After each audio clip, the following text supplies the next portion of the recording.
Soy Fernando Díaz Villanueva, hoy es 25 de junio de 2023 y esto es La Contracrónica.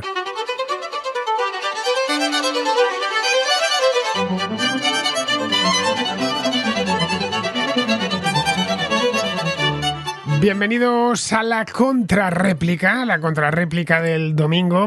Ayer no tuvimos ni contraplano ni contraportada porque estuve en Santander. Bueno, primero estuve en Segovia con Alberto Garín y luego en Santander también con Alberto Garín y estábamos de gira, ya sabéis que estamos de gira desde hace un par de meses con nuestros libros Hispanos y la historia irreverente del arte, y estos dos últimos días nos ha tocado ir hacia el norte, o por lo menos a mí, porque Garín ya está en Segovia, así que él presentó y firmó al lado de su casa. En Segovia capital estuvimos en la Casa de la Lectura, una experiencia muy grata, y también lo fue muchísimo en Santander un día más tarde.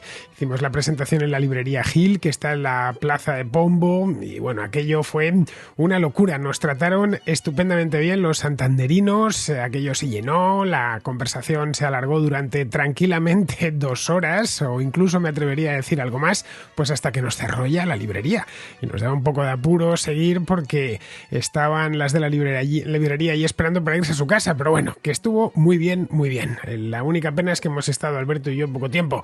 Volvíamos este sábado los dos apesadumbrados en el tren de vuelta. El tren de ida, por cierto, fue una auténtica odisea, que ya os contaré en un vídeo que estoy preparando al efecto, pero el de vuelta fue todo como la seda. Alberto se quedó en Segovia y yo ya terminé en Madrid y he llegado justo para presentar la contrarréplica de esta semana. Ya sabéis, este programa que hacemos los domingos, digo lo hacemos y hablo y digo bien porque lo hacemos entre todos.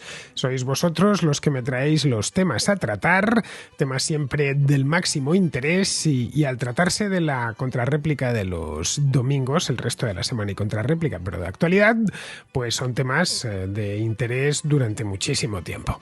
Bien, si queréis participar no tenéis más que enviar vuestra nota de voz al siguiente número de WhatsApp, el 690-827909, con el más 34 delante si estáis fuera de España. Digo, lo insisto en eso porque se ha dado más de un caso de que al final consiguen enviarlo y me dicen, no, pues lo he estado intentando durante días y no me llegaba, y es que no le habían, pues no te llegaba, no había manera, no salía, porque no habían puesto el código de país adecuado. Bien, pues respecto a la contrarréplica, respecto a la duración exactamente de las notas de voz para la contrarréplica, yo creo que entre 1 y 3 minutos basta, e incluso sobra en muchas ocasiones. Tened en cuenta que sois muchos los que enviáis vuestras notas de voz y me gusta meter unos cuantos, como mínimo 4 o 5, para que sea lo más variado posible el programa, la contrarréplica, ¿no? Bien, pues dicho esto, pasamos ya a la contrarréplica.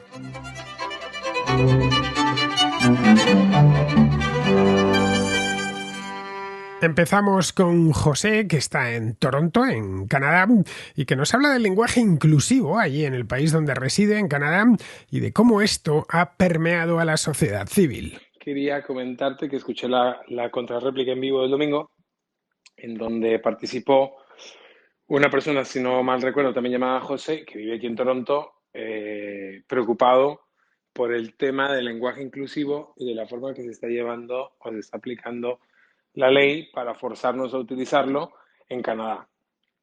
Primero que nada, sí me gustaría mencionar que tiene razón, José. En Canadá es algo que es obligatorio, está legislado.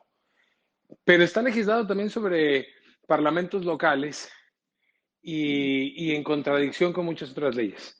Por lo cual, aunque en teoría se pueden aplicar algunas cosas en tu contra, realmente si tú lo llevaras hasta las últimas circunstancias, no hay forma de realmente,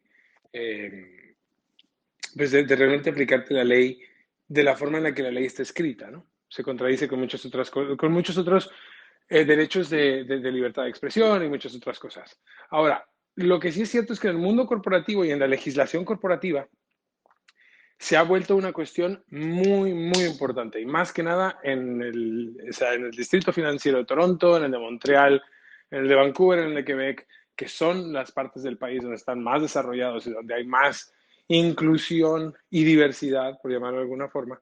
Sí estamos obligados, incluso mi contrato de trabajo, bien, estamos obligados a toda una legislación de integración en la cual incluye un capítulo entero de lenguaje inclusivo. Yo tuve la penosa experiencia de pasar por un proceso de recursos humanos bastante complicado y penoso por lo mismo. Nosotros estamos obligados a poner al final de nuestros correos, yo pongo José Antonio y mi apellido y pongo entre paréntesis el pronombre por el que quiero que se me llame, ¿vale? Pero hay tres tipos de pronombres. Puedes escoger un pronombre femenino, un pronombre masculino o un pronombre no binario, ¿vale? El them, they o lo que sería ellos, ¿no? Pero es muy complicado, claro, construir gramaticalmente la forma en la que te expresas o escribes a alguien más con un pronombre que no le corresponde.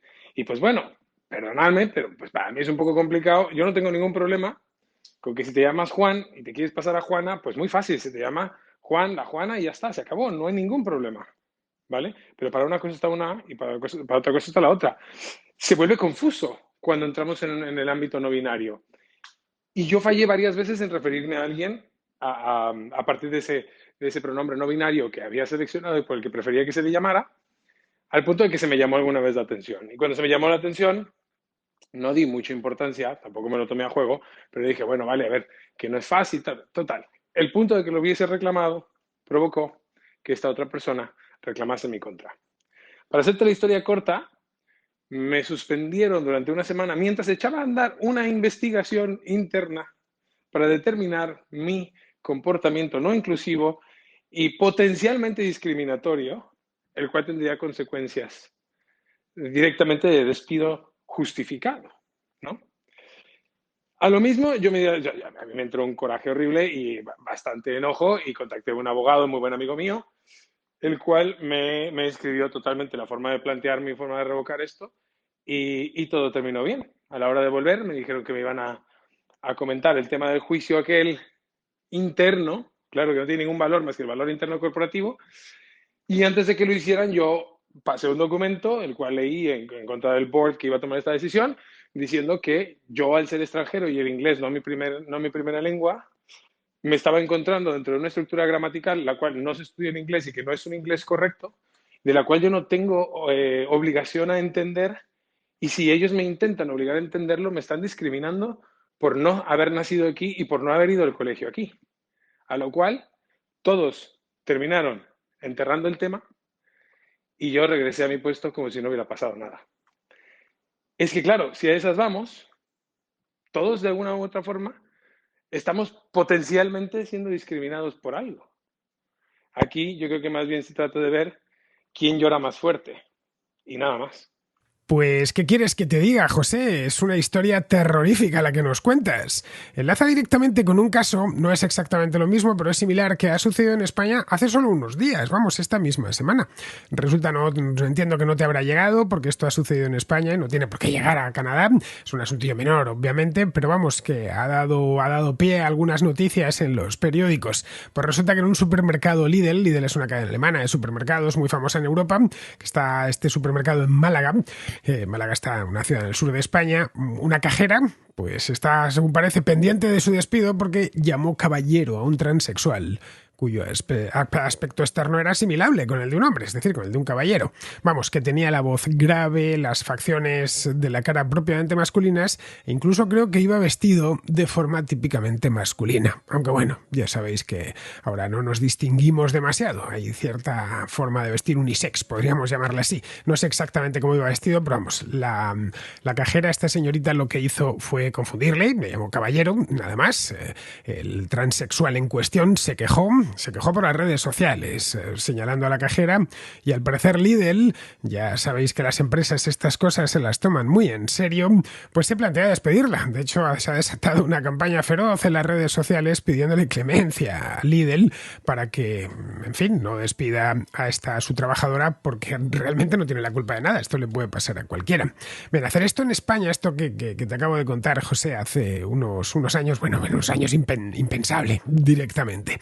Hace hace un año pues hubiera sido pensable porque ya estábamos metidos en toda esta locura, pero todavía era imposible de hacer, ya que no existía todavía una ley que lo permitiese. Pero desde hace un par de meses existe la llamada Ley Trans, que es una de las del legado, forma parte del legado más funesto, por cierto, de Irene Montero, y que está pensada precisamente, entre otras cosas, para este tipo de cosas. Así que tenemos a una cajera cuyo trabajo pende de un hilo por culpa de una ley que no sé si es inclusiva, pero desde luego es intrusiva, muy intrusiva en la vida privada. Bien, esto que nos cuentas de Canadá, pues nada, no me sorprende, ¿eh? Aquel país se ha hecho famoso ya desde hace un montón de años, entre otras cosas por lo lejos que han llevado la cuestión esta del lenguaje inclusivo, los malditos pronouns, los pronombres. De los países anglófonos es claramente Canadá el país que más ha legislado al respecto y que peor ha legislado al respecto, tanto a escala federal como a escala estatal o provincial, que en Canadá no se llaman estados, sino provincias. Bueno, el propio Jordan Peterson empezó su fulgurante carrera mediática, de esto hace ya pues 7 u 8 años, precisamente por esto, a raíz de los pronouns, de los pronombres. De cualquier modo, creo que le contestaste muy bien. La verdad es que has terminado cuando terminabas la nota de voz, digo, a ver cómo termina esto. Me has dejado enganchado. Pues ha terminado muy bien y de manera muy inteligente. Utilizaste un argumento que normalmente se emplea de manera tramposa, pero que tú te serviste de él para doblegar una ley absurda. Si ellos te dicen que no estás siendo inclusivo, pues tú les has dicho que ellos estaban siendo racistas y que te estaban discriminando. Evidentemente no es así, no te están discriminando por ser hispano, ni mucho menos, pero tampoco es cierto que tú no seas inclusivo o directamente lo que te están llamando, cuando te dicen que no eres inclusivo, te están llamando machista, en este caso claramente. Todas estas ideas disparatadas, propias del pensamiento posmoderno, que lleva en boga tantos años, cuando han descendido sobre la legislación, todo lo que consiguen son historias de puro espanto, como la que nos acabas de contar o como esta que te acabo de decir de la cajera del supermercado en Málaga. Desde hace ya mucho tiempo son comunes o relativamente comunes, vamos, no es que las tengamos todos los días a todas horas, pero que suceden este tipo de historietas que a uno le llaman la atención. El posmodernismo ha generado una nueva religión que quieren imponer por ley.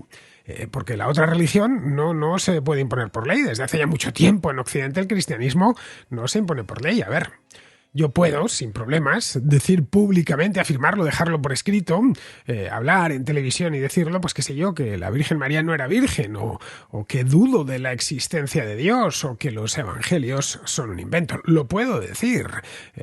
Nadie me puede denunciar con ello. Puede sí molestar a algún cristiano, pero nada más. No me pueden denunciar por decirlo porque no hay penas habilitadas para eso. Es una cuestión moral y el Estado no entra, la legislación tampoco, o no debería entrar, vamos. Pues bien, como se te ocurra dudar del género de una persona, estás cometiendo un delito. En España es así. En Canadá el tema de los pronombres, pues como bien sabes, aparte de que se han perpetrado auténticas injusticias, ha hecho correr ríos de tinta en los últimos años y creo que no es para menos. Porque no conformes con imponer esto en la propia administración, cosa que por supuesto se animaron a hacerlo, ya digo, la Administración Federal de Canadá y luego la administración provincial, la administración local, en los colegios públicos, en todas partes. Me consta que es así en Canadá. Pues bien, en la administración tiene cierta lógica, porque, bueno, a fin de cuentas los políticos inventan estas cosas y ahí en la administración es donde hacen todos sus experimentos. Pero no solo eso, es que se lo han llevado al ámbito privado. Un ámbito en el que las empresas privadas muestran, muchas de ellas, un concurso entusiasta con esto. Por parte al menos de los directivos de sus empresas, que mediante pues estos programas de inclusividad tratan de congraciarse con los políticos y también con los sindicatos. Pongamos por caso que por la circunstancia que sea, escoge la que más te guste, me tienes manía y decides referirte a mí diciendo que soy un hombre y que decide, bueno, yo soy un hombre obviamente, y decides, y además me siento como tal, porque nací como hombre, decides que llamarme ella, cambiarme el pronombre. Bueno, podría enfadarme, claro está, cosa que por supuesto no haría. O podría tomármelo a broma, cosa que seguramente haría. El hecho es que el asunto no pasaría de ahí. En España, los grupos de amigos, cuando uno de ellos es un poco melindres o miedoso, pues el resto le dicen que es generalmente entre risas, que es una nenaza. A mí me lo han dicho muchas veces, por el miedo este que tengo cerval a los animales grandes. Y bueno, y por supuesto, nunca me lo he tomado a mal, ni he pensado de ninguna manera en denunciarles. En fin, sería algo tan absurdo, tan fuera de todo sentido, que no se me pasaría ni por la cabeza. Pero si a una mujer transexual, bueno, o a un hombre transexual, a una mujer transexual, pongamos por caso, se me ocurre decirle hombretón, aunque sea en un contexto de broma o de cierta familiaridad, podría interponerme una denuncia. Ojo, y seguramente con la ley en la mano la ganaría. Y den si me sucede lo de la cajera, ¿no? Es decir, que alguien con aspecto y voz de hombre me pregunta algo y al responderle cierro con un caballero. Podría ir, bueno, no sé si al juzgado iría, pero seguramente me señalaría a través de las redes sociales, especialmente si estoy trabajando en una empresa de cara al público, ¿no? Y buscaría que llegasen otros a una turba a lincharme lo antes posible. El lenguaje inclusivo, como vemos, aparte de hacer ilegibles, completamente ilegibles algunos textos, hay ciertos textos de la administración que ya solo con la manía de reduplicar los géneros hacen que, bueno, que primero que sean mucho más largos sin necesidad y segundo que te pierdas. Bien, aparte de eso, de hacer ilegibles un montón de textos o inaudibles un montón de discursos políticos que están de nuevo reduplicando lo de los géneros, bueno, especialmente esto sucede en los organismos oficiales, en los partidos políticos. Bien, aparte de todo eso que ya tenemos, además esto lo tenemos desde hace mucho tiempo, es que está empezando a crear problemas de convivencia. Pero para los que lo siguen y siguen estas historias y promueven especialmente estas historias, esto es fundamental, porque para ellos, bueno, tendría que decir ellos en todo caso, el dominio de la lengua, es decir, que hablemos como ellos, dicen que es algo fundamental. Que tenemos que empezar a hablar así, que no nos queda otra. También es fundamental que pensemos con sus mismas categorías. De un tiempo a esta parte, ojo, es que esto ya me está pasando, sin estar en Canadá, sin vivir allí, sin trabajar allí. Pero de un tiempo a esta parte, cada vez que tengo que rellenar un formulario, especialmente si es en inglés, me encuentro que cuando me piden el trato que quiero recibir, pues me encuentro con eso de señor, señora o indefinido. En otras ocasiones hay que rellenar una casilla que pone sexo. Supongo que os habrá pasado a todos. Que hasta hace no tanto tiempo pues aparecía solo masculino o femenino. Luego ya incorporaron lo del no binario. Yo al principio no sabía lo que era porque ponía NB y digo, ¿qué significa esto? Y tuve que ir a buscarlo hace unos años. No binario. Es decir, que no hay ni una cosa ni la otra. Y ahora en algunos lugares te encuentras una ristra de géneros que la mayor parte de las veces no sabes ni siquiera lo que son. En fin, José, toda esta tontería es una tontería de nuestra época y digamos que no nos queda otro remedio que conllevarla. Cada momento de su historia tiene sus fanáticos y sus iluminados y los de este momento en concreto pues son esta gente. Eso sí, hay que conllevarla, pero a la vez criticarla, que es lo que acabo de hacer yo y lo que has hecho tú hace solo unos minutos.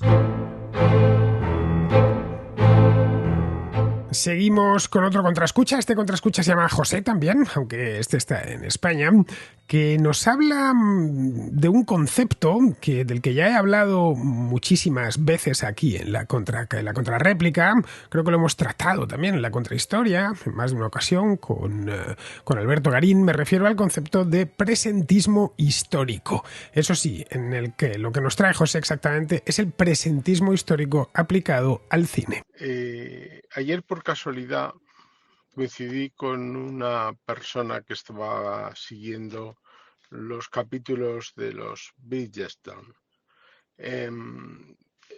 Quería preguntarte, como persona que escribe de historia, ¿hasta qué punto consideras que es bueno o malo el que se tergiverse la historia admitiendo pues una reina de Inglaterra de color o gente de la nobleza de minorías étnicas?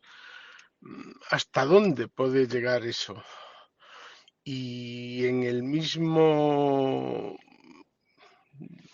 tema, ¿qué os parece como escritores a Darín y a ti el que pasado un tiempo pueda alguien reescribir o reeditar vuestros escritos adaptándolos a unas modas, o a un lenguaje más adecuado de hombres, mujeres, masculino, femenino, etcétera.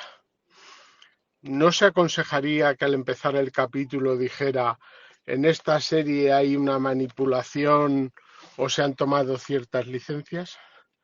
Muchas gracias por tus programas de la contrahistoria, de la contracrónica, y a los contraescuchas, que también son muy buenos y aportan muy buenos controversias.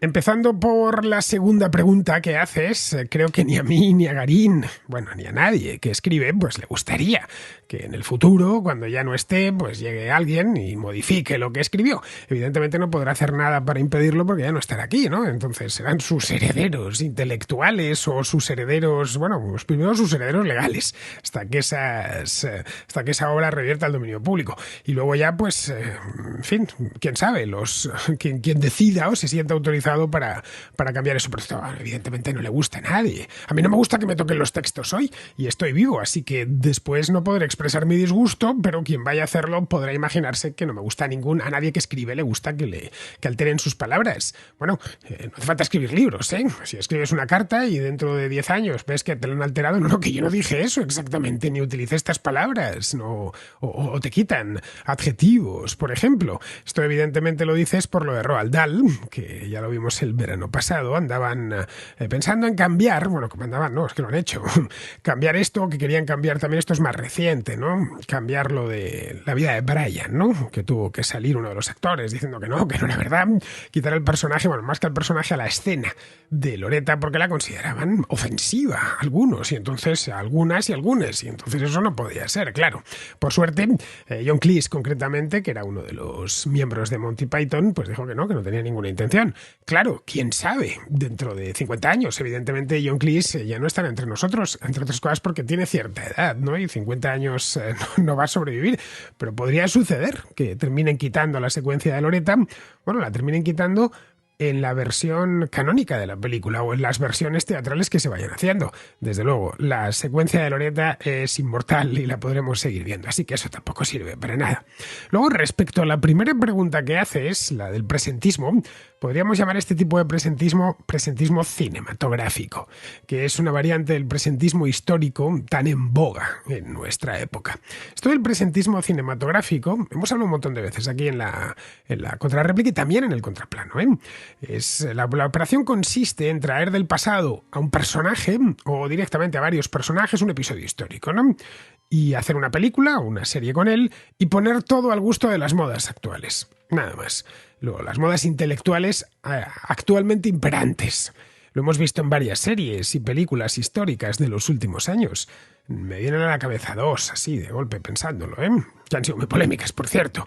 La de Ana Bolena, que la pasaron por HBO Max, bueno, de hecho la produjo HBO Max, y la de Cleopatra, en este caso es de Netflix. A ambas les he dedicado tiempo. Bueno, a la de Cleopatra le dediqué una contracrónica hace no mucho tiempo, hace cosa de un mes, y a la de Ana Bolena ya hablé largo y tendido sobre ese caso en un contraplano de hará un año, una cosa así.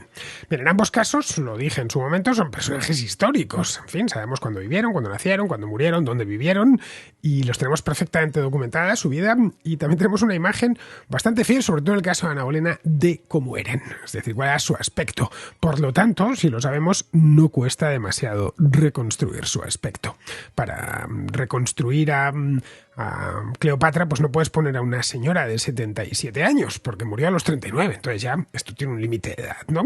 Y a partir de ahí, en el programa este que hice hace unas semanas, hablaba, ¿no? No es que tengamos tampoco muchísimos retratos de Cleopatra, pero sí nos podemos hacer una idea. Luego podemos también aplicar sentido común, ¿no? Teniendo en cuenta que venía de una familia de griegos que se había establecido en el norte de Egipto, bien, pues tendría un aspecto de tipo mediterráneo, como el que tenían, pues qué sé yo, los griegos de la época, o los sirios, o los italianos de la época, o los hispanos de la época. Nada especial, si eso la verdad es un poco lo de menos, pero si se quiere ser leal al personaje. De la misma manera que si queremos llevarnos a la gran pantalla al Gengis Khan, pues no podemos poner, no lo sé, un escandinavo, porque, bueno, si es un ser humano igual, pero estamos recreando un personaje que tiene que ser no igual, porque eso es imposible, no un doble, pero sí similar, de aspecto similar, para que tenga autenticidad la historia, de la misma manera que que tratamos cuando se hace cine histórico, se trata de recrear bien la época.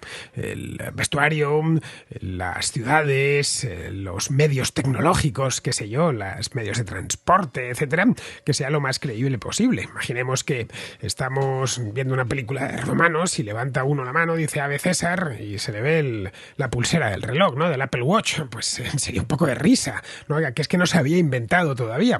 Ah, es cierto, no se había inventado, así que mejor quítate el Apple Watch y ya pues vuelves, sales de nuevo y acción y de nuevo saludas al César. Tiene que ser lo más auténtico posible. Pues lo mismo con el aspecto de los personajes. Si queremos... qué sé yo, a Alejandro Magno, ¿no? Lo comentaba más de una ocasión, hacer una película sobre él y se han hecho. Es decir, que es un personaje muy común en el cine. Pues buscaremos un hombre joven, porque es que, de nuevo, murió muy joven, a los 33 años.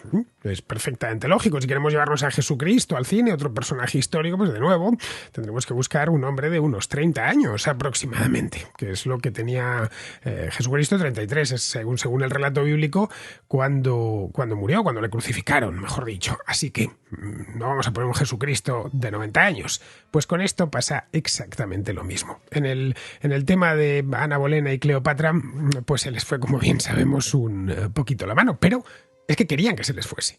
Lo que se busca es directamente reescribir la historia. Se considera que en el pasado, hace 100 años, 200, 300, bueno, o 2000 años, como el caso de Cleopatra, pues sucedió algo que no debió haber sucedido del modo en el que sucedió. Por ejemplo, que hubiese una faraona egipcio que no fuese de Egipto que no fuese negra. Por lo que hay que recrearla en el presente con la raza que, según los autores de la serie, es la adecuada. Bueno, hasta ahora la verdad es que les está saliendo muy mal, todo se ha dicho, porque basta que se metan en estos berenjenales para que automáticamente la taquilla se hunda. En el caso de las películas y en el caso de las series, para que se forme una polémica increíble y además luego la gente no quiera ver la serie en cuestión. En serio, llama la atención, porque si yo tuviese el inmenso privilegio de poder dirigir una película, lo que me gustaría es que la gente la viese. De la misma manera que lo que me gusta es que escuchéis mi programa y me gusta que leáis mis libros. Yo no escribo los libros para que no me los lean, lo escribo para que tengan el mayor éxito de venta posible. Evidentemente sin traicionar a mi propio estilo, ni recurrir a ñagazas, ni nada de eso, pero cuando lo hago pensando en el lector o lo hago pensando en este caso en la contracrónica, pues en el contraescucha. Pues lo mismo deberían hacer estos directores o directoras de cine, los propios productores, ¿no? Bueno, vamos a hacer un producto que tenga el mayor éxito de taquilla posible. Y les está sucediendo lo contrario. Ya sabéis, es el famoso go woke, go broke, que es hazte posmoderno y quebrarás, ¿no?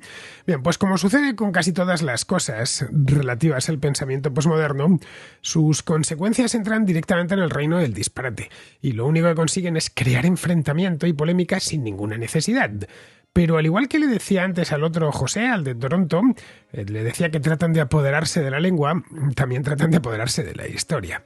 La lengua la tienen que inventar y la historia, pues, reescribirla a su antojo.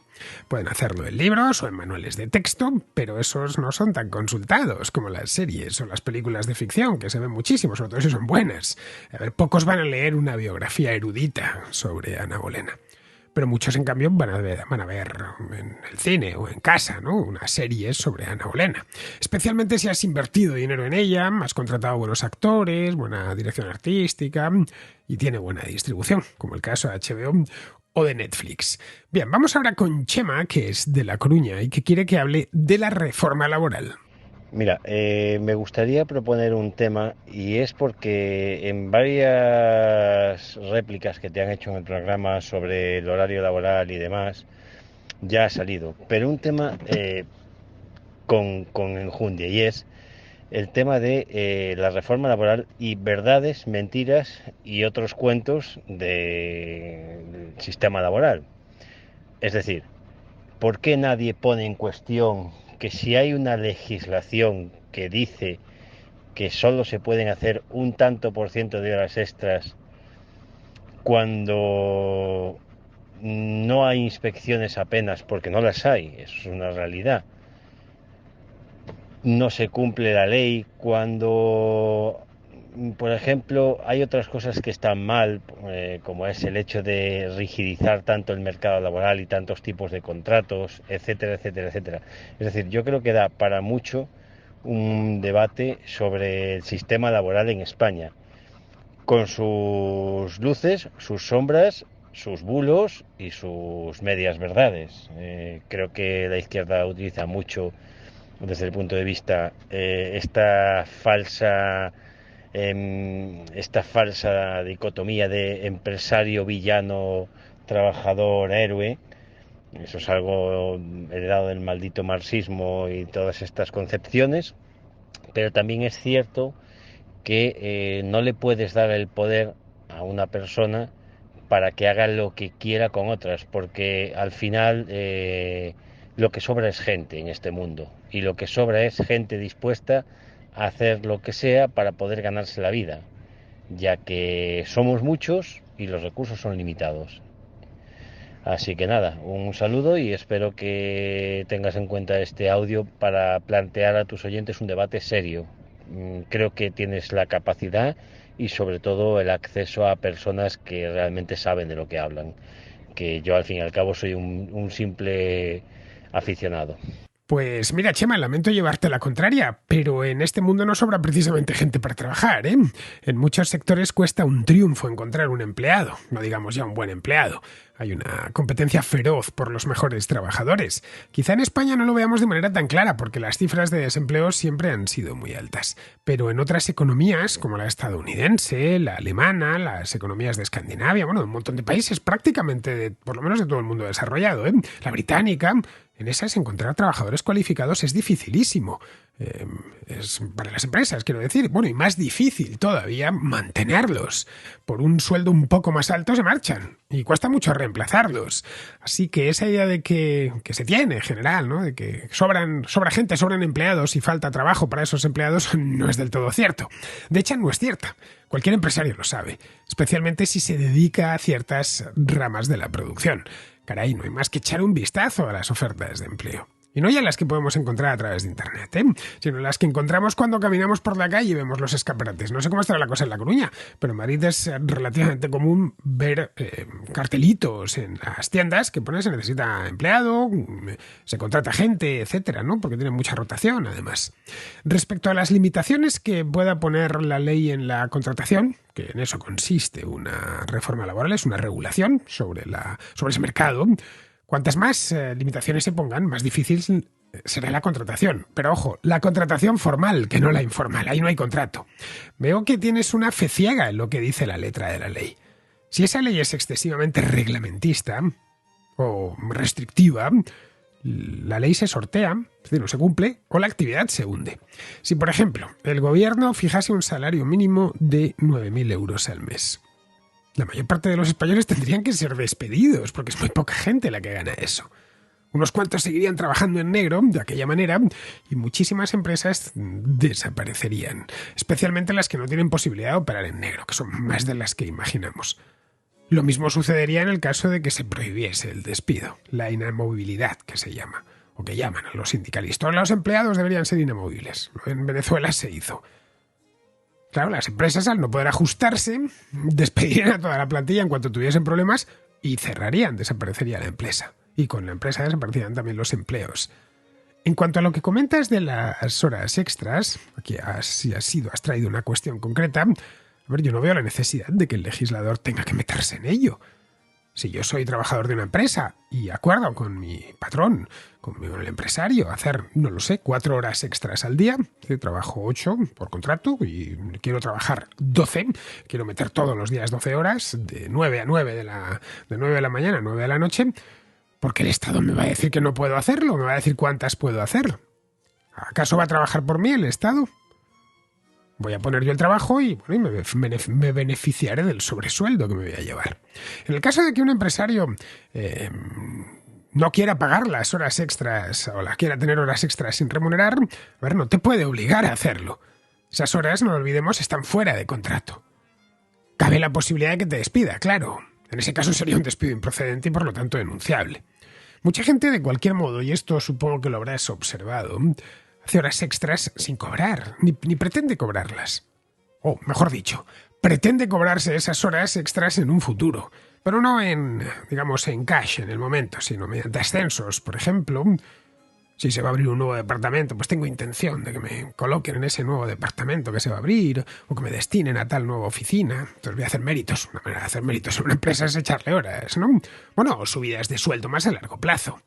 Caray, todos hemos tenido compañeros de oficina que vivían en la oficina con la esperanza puesta en que el jefe se fijase en ellos. Y la mejor manera de que el jefe se fije en ti, una de ellas, no la mejor, pero sí una de ellas, es que estar allí presente muchas horas, trabajar muchas horas, vamos. Y además de estar muchas horas, eres bueno en lo tuyo, eres productivo, bueno, eso es una cosa imparable para cualquier trabajador. Bueno, a veces sucedía lo de que le daban mejor sueldo, les ascendían, y otras veces no, es un riesgo, evidentemente. Así que es verdad que hace falta cierta regulación laboral, eso es indiscutible, pero cuando estas regulaciones son excesivas, asfixiantes, y pretenden contemplar todos los supuestos de la relación entre el trabajador y el empresario, esa regulación termina siendo contraproducente. Y ojo, esto no es una opinión, ¿eh? Esto es un hecho que yo he ido contemplando a lo largo de mi vida laboral. Ojo, que no es corta, precisamente, ronda ya el cuarto de siglo, por lo que me ha dado tiempo a ver muchísimas cosas. Bien, vamos ahora con Francisco, que trae de nuevo el tema este de la lengua vasca y más concretamente de cómo se uniformizó en el pasado. Hola Fernando, he escuchado tu contrarréplica de hoy en la que hablabas de la cultura vasca como una excepcionalidad, sobre todo por el idioma, que te resulta fascinante en el sentido de que estás escuchando algo que sobrevivió a los romanos y tal. Y la verdad es que es fascinante ese habla que tienen. De cualquier forma, a mí me gustaría, estuve discutiendo con un vasco, o debatiendo si lo prefieres, ya sabes que soy muy polémico, y estuve hablando con él y les dije que primero que el vasco que se habla hoy es el batúa, que es básicamente una conjunción, el unificado, ¿no? Batúa significa unificado. Una conjunción de diferentes idiomas de la religión en los que, bueno, pues lo unieron para tener un idioma conjunto a toda la nación. Otra vez volvemos al siglo XIX y estos nacionalismos. De cualquier forma, ese idioma es nuevo. Sí, que tiene resquicios de otras cosas, es un idioma nuevo, inventado en cierta forma por una serie de arquitectos sociales que hicieron ese idioma. Otra cosa es que tenga partes de vizcaíno que vienen del antiguo, partes de bilbaíno, yo qué sé. Luego también estuve hablando con otro nacionalista hace mucho tiempo y me dijo que se estaba quejando de que por culpa del batúa, y aquí es donde llegamos a los nacionalismos culturales, estos que a mí no me gustan tampoco, no me gustan ni étnicos ni culturales, que por culpa del batúa se estaban perdiendo otros dialectos o otros vascuences, por decirlo de otra forma, porque ya no se enseñaban en las escuelas. Es decir, el vizcaíno, por ejemplo, que un vizcaíno no se podía entender con alguien que hablara el batúa, por ejemplo, que un vizcaíno ya no sabía vizcaíno, sabía solamente batúa. Entonces que había un nacionalismo cultural todavía más granular que defendía ese tipo de lenguaje. De todas formas, una de las cosas que le dije a mi amigo me estaba diciendo que nada, que el País Vasco era completamente diferente, que era completamente y que nunca se habían mezclado con el resto de españoles y tal. Y cuando le pregunté, digo, mira, los reyes de aquella época, del siglo XVI, del siglo XIV, ¿en qué escribían? ¿Escribían en latín, en castellano? Todos los escritos que quedan de ellos, los pocos escritos que quedan, o de los héroes del País Vasco, españoles del País Vasco, ¿en qué dejaban su historia? Pues, ¿y por qué lucharon los carlistas? Pues no le entraba en la cabeza, era como, no, nunca, siempre hemos sido una cultura aparte, lo único que hicimos pactos por el tema de los fueros. Es realmente difícil hablar sobre este tipo de cosas, sobre todo para un andaluz como yo, que sinceramente creo que tenemos una visión en la que que eso de la autodeterminación es una cosa que nos parece ridícula, porque si tú sabes quién eres no necesitas autodeterminación. Un saludo desde Georgia. Adiós. El llamado euskera batua o vasco unificado es efectivamente el vasco que se utiliza hoy por parte de la administración, ¿no? Tanto en el País Vasco como en Navarra. También utiliza las televisiones que utilizan esa lengua, como la de TV2, la prensa, las editoriales que utilizan el vasco o que editan en vasco, hay algunas que editan en vasco y en castellano. Bueno, las que utilizan las editoriales que editan libros en vasco, pues utilizan si traducen una novela, qué sé yo, del español o del inglés, pues se la van a volcar a vasco unificado.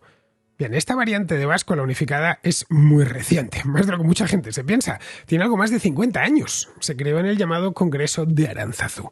Fue un congreso de especialistas en dialectos vascos, de lingüistas, que se reunió tan tarde como en 1968 en el santuario de Aránzazu, que está en Oñate, en la provincia de Guipúzcoa. La idea que tenían era estandarizar la lengua, porque había unos cuantos dialectos, algunos muy distintos entre sí. Buena parte de ese trabajo de estandarización ya se había hecho. No es que se metieran en el santuario de Aránzazu unos cuantos días y saliese el euskera batua. No fue así, evidentemente. No se puede estandarizar una lengua en un simple congreso. El trabajo ya se había ido haciendo a lo largo del siglo XX por parte de la Academia de la Lengua Vasca, que fue fundada a principios del siglo XX, en tiempos de Alfonso XIII. Así que no tuvieron más que llegar a una serie de acuerdos para fijar una forma uniforme del vasco moderno. Lo que una parte de esos lingüistas querían hacer, o lo que les movía, era la voluntad de que el vasco no desapareciese. Hasta ese momento habían ido viendo cómo, dividido cómo estaba en distintos dialectos, como el vizcaíno, el guipuzcoano, el labortano, el navarro, etc., las posibilidades de desaparecer que tenían en un periodo relativamente corto de tiempo eran muy grandes. Si conseguían que los vascohablantes aprendiesen una gramática unificada y un léxico unificado, pues sería más sencillo. Las posibilidades de desaparecer que tiene una lengua son proporcionales a su número de hablantes. Es decir, que si tienes muy pocos hablantes, tienes inversamente proporcionales, mejor dicho. Si tienes un pequeño número de hablantes, las posibilidades de desaparecer que tienes son muy grandes. Si tienes un número de hablantes muy grande, pues el español, no lo sé, el inglés, el alemán, pues tienen pocas posibilidades de desaparecer a medio o largo plazo. Otras, en cambio, que tienen poquitos, que se vaya diluyendo porque ese código pierde atractivo para los usuarios. Una lengua, lo he dicho muchas veces, no deja de ser un código. Los hablantes de labortano o de vizcaíno eran ya muy pocos, así que trataron de hacer, como se había hecho en el siglo XIX con el italiano estándar o con el alemán estándar, de dar a todos esos dialectos una forma única. Para otra parte de esos lingüistas, la parte más politizada, lo que querían, además de garantizar en cierta medida la supervivencia del vasco, era dotar al País Vasco, a Navarra y al País Vasco francés de una lengua que vendría a ser en el futuro como la columna vertebral de un Estado-nación vasco. De esto ya hemos hablado muchas veces aquí. Los estados-nación que fueron apareciendo en el siglo XIX, una de las primeras cosas que hicieron fue dotarse de una lengua. Tomaron una de ellas, la que se hablaba en la capital, y la convirtieron en lengua nacional. Eso es lo que sucedió en Francia, en el Reino Unido o en España. La lengua del rey pasó a ser la lengua oficial del Estado-nación. En Alemania e Italia, esa estandarización, cuya unificación ya fue tardía, a finales del siglo XIX, esa estandarización se fue haciendo a lo largo del siglo, también con intencionalidad política. Los partidarios de la unificación alemana o la italiana querían que alemanes e italianos tuviesen una lengua única. A pesar de todo, han sobrevivido los dialectos, y se hablan en mayor o en menor medida en ambos países. Cualquiera que conozca Italia sabe el dialecto lombardo o el siciliano, y el que conozca Alemania habrá oído alguna vez el Bayerisch o el Schwäbisch, el suabo y el bávaro que se habla en el sur, ¿no? Y que además se habla por los pueblos sin ningún problema. Por supuesto, todos esos hablantes de suabo o de bávaro hablan también, naturalmente, el alto alemán, que llaman allí, que es el alemán estándar, ¿no? Bien, en el País Vasco sucedió exactamente lo mismo. En Italia y en Alemania, ojo, la lengua escrita, la de la educación, la de la televisión y, por supuesto, la de la administración es el alemán o el italiano estándar. En el País Vasco igual. Se siguen empleando formas dialectales y luego está el vasco oficial, que es el que emplea el gobierno vasco, el gobierno navarro, la televisión autonómica, y los profesores, naturalmente, en el sistema educativo. Así que estandarizar una lengua desde el punto de vista meramente lingüístico no es mala idea, especialmente si está muy fragmentada en dialectos. Desde el punto de vista político es una pésima idea, porque esa lengua se utiliza como arma política, que es lo que han hecho muchísimos nacionalistas vascos y también muchos nacionalistas catalanes. Estamos hablando en los últimos años, ¿eh? El catalán fue también una lengua que tuvo que ser estandarizada hace un siglo. En fin, ya sabes cuál es mi opinión sobre la politización de la lengua. Es una opinión pésima la que tengo de eso. Sí que no me parece muy bien lo que se ha hecho en muchos lugares, incluyendo la propia España en el pasado, con el idioma utilizándolo como arma política. Bien, queridos, pues me han entrado 4 al final. No está mal, no está mal. Creo que la semana pasada me entraron 2, puede ser. He conseguido duplicarlo, ¿no? Bien, pues con esto, queridos, terminamos la contrarréplica de hoy, domingo 25 de junio. Mañana será el lunes 26 y estaré aquí de regreso. Hasta mañana.